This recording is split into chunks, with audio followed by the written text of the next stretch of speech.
കോൺഗ്രസിന്റെ ആദ്യ നിയമസഭാ കക്ഷി യോഗത്തിൽ പങ്കെടുക്കുന്നതിനായി നിയുക്ത മുഖ്യമന്ത്രി വി.ഡി. സതീശൻ നിയമസഭാ മന്ദിരത്തിലേക്ക് എത്തുന്നതിന്റെ തത്സമയ ദൃശ്യങ്ങളാണ് കണ്ടത്.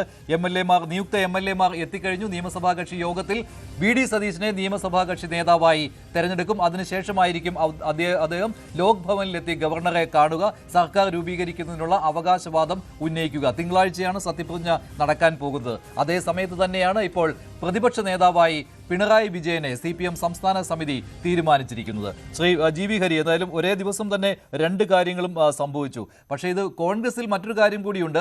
നിയമസഭാ കക്ഷി യോഗം നടക്കുമ്പോൾ രമേശ് ചെന്നിത്തലയുടെ സാന്നിധ്യം ഉണ്ടാവുകയില്ല. എനിക്കറിയില്ല അതിനെക്കുറിച്ച് കൃത്യമായിട്ട്. അദ്ദേഹം തിരുവനന്തപുരത്ത് ഇല്ല എന്നാണ് ഞാനും മനസ്സിലാക്കുന്നത്. പക്ഷേ അദ്ദേഹം തിരുവനന്തപുരത്തുണ്ട്. ഉണ്ട്, എനിക്കറിയില്ല. അദ്ദേഹം ഗുരുവായൂരിലേക്ക് പോയേക്കും നാളെ 1-ാം തീയതിയാണല്ലോ. പക്ഷേ നിലവിൽ അദ്ദേഹത്തിന്റെ പ്രസ്താവന നേരത്തെ വന്നാണ്. അദ്ദേഹം വളരെ കൃത്യമായി പറഞ്ഞിട്ടുണ്ട്, ഹൈക്കമാൻഡ് എടുക്കുന്ന ഏത് തീരുമാനമാണെങ്കിലും അദ്ദേഹം അത് അക്സെപ്റ്റ് ചെയ്യുന്നുള്ളത് നിങ്ങളെല്ലാവരും മാധ്യമങ്ങളിലൂടെ തന്നെ അദ്ദേഹം പറഞ്ഞിട്ടുള്ളൊരു പ്രധാനപ്പെട്ട കാര്യമാണ്. അതോടൊപ്പം തന്നെ അദ്ദേഹം ഇപ്പോൾ കത്ത് കൊടുത്തിട്ടുണ്ട്. ശ്രീ വി.ഡി. സതീശൻ്റെ അദ്ദേഹത്തിന് വരാൻ സാധിക്കാത്തൊരു സാഹചര്യത്തിൽ വി.ഡി. സതീശനെ പിന്തുണച്ചുകൊണ്ട് കത്ത് കൊടുക്കും എന്നും അദ്ദേഹം പറഞ്ഞിട്ടുണ്ട്.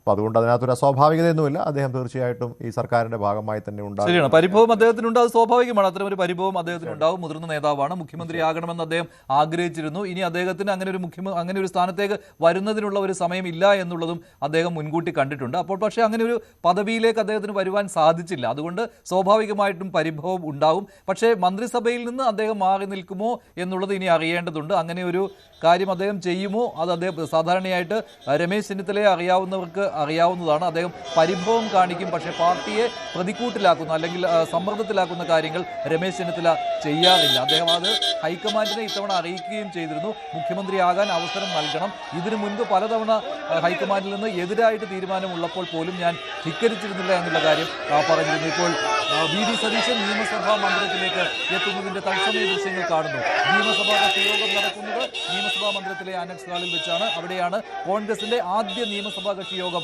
നടക്കാൻ പോകുന്നത്. 63 നിയുക്ത MLA-മാരിൽ രമേശ് ചെന്നിത്തല ഒഴികെ 62 പേരും പങ്കെടുക്കുമെന്ന് തന്നെയാണ് പ്രതീക്ഷിക്കുന്നത്.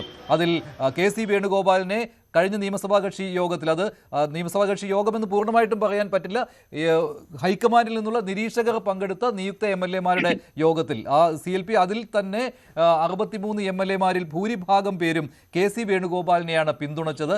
രമേശ് ചെന്നിത്തലയ്ക്കും സതീശനുമുള്ള പിന്തുണ കുറവായിരുന്നു. പക്ഷേ ഇന്ന് വളരെ വ്യത്യസ്തമായ ഒരു രീതിയിലാണ് നിയമസഭാ കക്ഷി യോഗം ചേരാൻ പോകുന്നത്. അവിടെ വി.ഡി. സതീശനെ നിയമസഭാ കക്ഷി നേതാവായി തെരഞ്ഞെടുക്കേണ്ടി വരും. അതൊരു ഔദ്യോഗിക നടപടിക്രമം കൂടിയാണ്. ശ്രീജിത്ത് പണിക്കർ, എന്തായിരിക്കും ഹൈക്കമാൻഡിനെ ഇങ്ങനെയൊരു തീരുമാനമെടുക്കാൻ പ്രേരിപ്പിച്ചത്?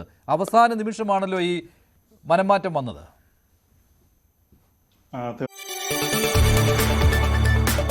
കൂടുതൽ വാർത്തകൾക്ക് News 18 Keralam YouTube channel subscribe ചെയ്യുക.